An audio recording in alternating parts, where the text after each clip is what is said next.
Le royaume de Dieu est semblable à un trésor caché dans un sang. Voilà qui nous réveille, qui nous fait réfléchir. Qui ne serait d'accord avec cet homme, pour conformer la loi qui attribue la moitié des trésors enfouis aux propriétaires des lieux?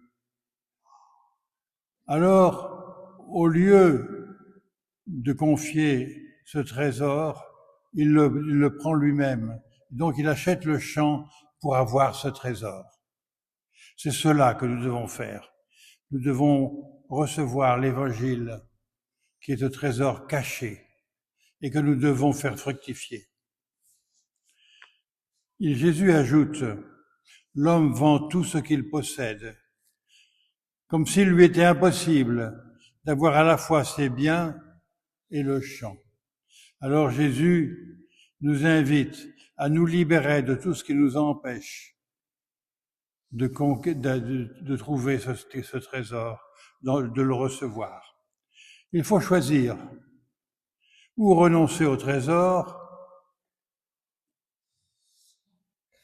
ou brûler ses vaisseaux en risquant toute sa fortune pour obtenir ce trésor.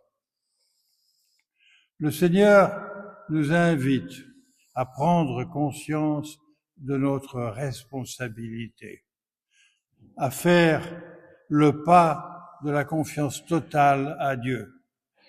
Un pas qui semble un pas dans le vide. De même, le marchand de perles vend tout ce qu'il possède pour acquérir la perle précieuse. Que nous ayons rencontré le Christ par hasard, comme l'homme au champ, ou bien des recherches, comme le marchand de perles. Reconnaître le Christ Seigneur ne suffit pas pour être reçu, accueilli dans le royaume éternel. Il faut y mettre le prix. Nous-mêmes et les attachements à nous-mêmes, il faut nous libérer pour pouvoir acquérir.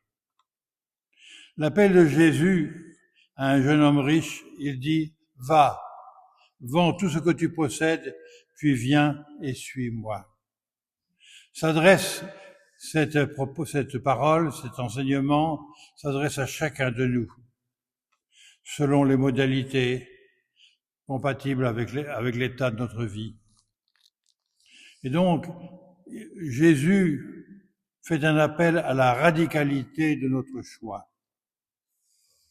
Dans la troisième parabole de Jésus, Jésus donne raison à la radicalité de la réponse à donner à ses appels à le suivre. C'est tout simplement la radicalité de l'enjeu. Le filet des appels de Dieu à l'aimer, lui et les autres, en lui et les autres en lui, est jeté, mais ce n'est qu'une fois rempli à la fin des temps qu'il sera tiré sur le rivage et que le tri définitif aura lieu à la fin de notre vie. Ceux qui auront mal orienté leur liberté jusqu'au bout, et Dieu respecte la liberté de chacun. Ceux qui n'auront pas respecté cet appel seront jetés dans la fournaise, sans retour possible. Il y a un appel clair et inexorable. Il ne faut pas retarder le pas de la confiance, comme on le voit dans les deux premières paraboles. Saint Paul répond, quand les hommes aiment Dieu, lui-même fait tout contribuer à leur bien. C'est ce qu'on appelle la prédestination. Il y a un agencement divin de notre destinée qui n'a rien d'arbitrairement automatique. Il n'y a rien qui ne puisse être donné aux élus. Et les réprouvés sont ceux qui ont refusé de recevoir le trésor que Dieu nous offre.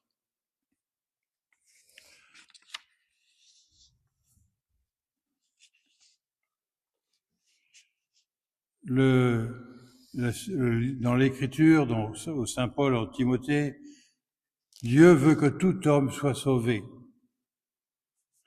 Il dispose pour cela, mais il revient à notre liberté. Tout homme est appelé à être sauvé, mais notre salut dépend de la réponse libre que nous faisons.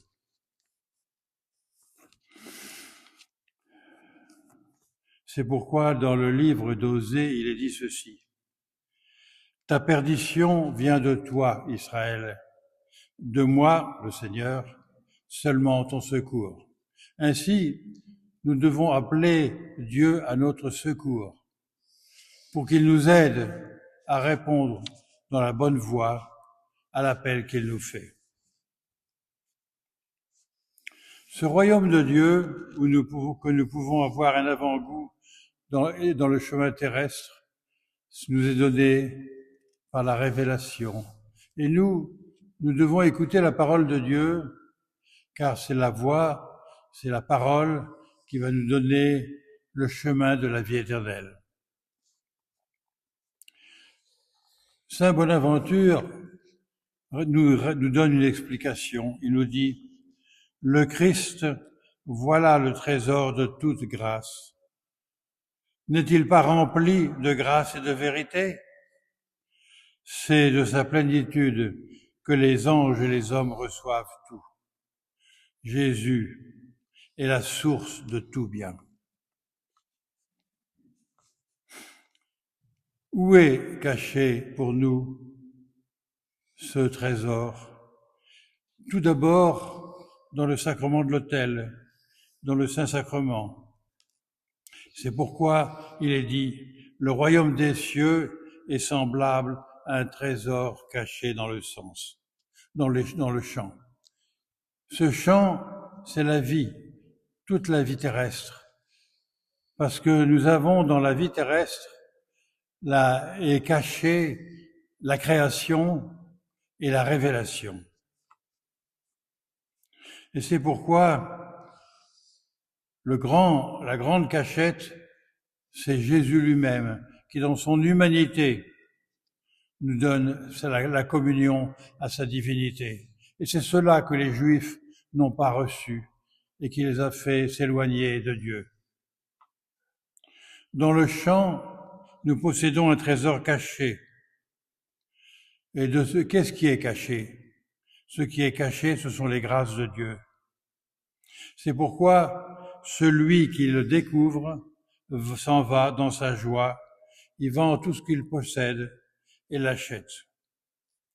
Celui qui peut connaître la richesse des sacrements renonce très volontiers à toute chose pour conserver ce trésor caché dans les sacrements. Parce que la divinité ne se manifeste pas dans sa gloire, mais elle est cachée.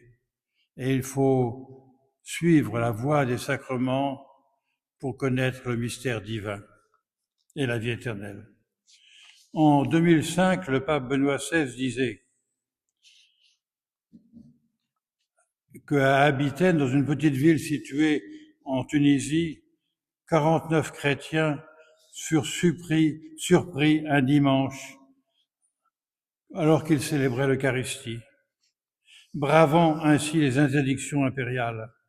Arrêtés, ils furent conduits à Carthage pour être interrogés par le proconsul.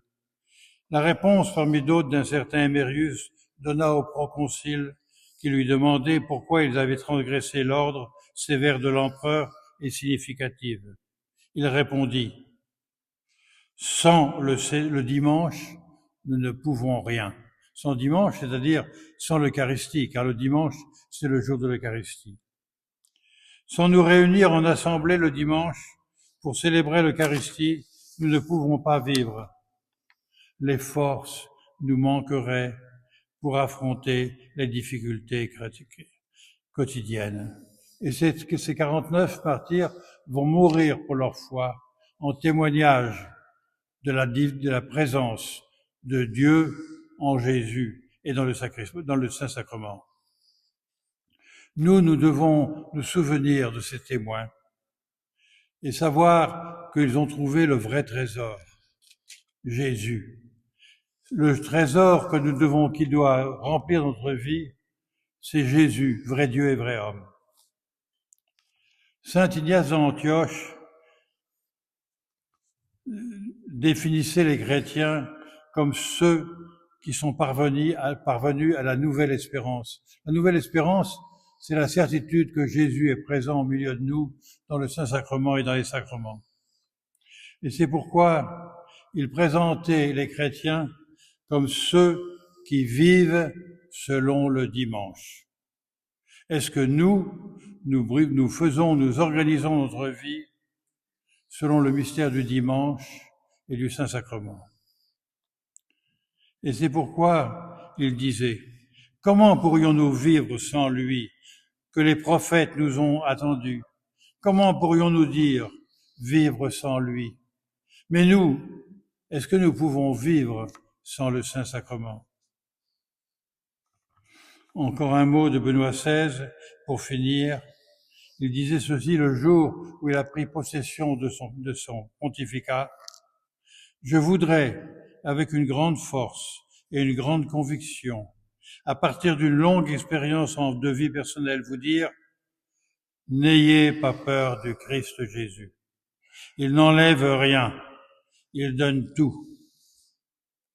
Puissions-nous donc, nous tous, nous faire du Christ notre trésor, qui n'enlève rien et qui donne tout. C'est pourquoi nous devons recevoir le mystère de Jésus-Christ, vrai Dieu et vrai homme, et vivre chaque jour selon son enseignement.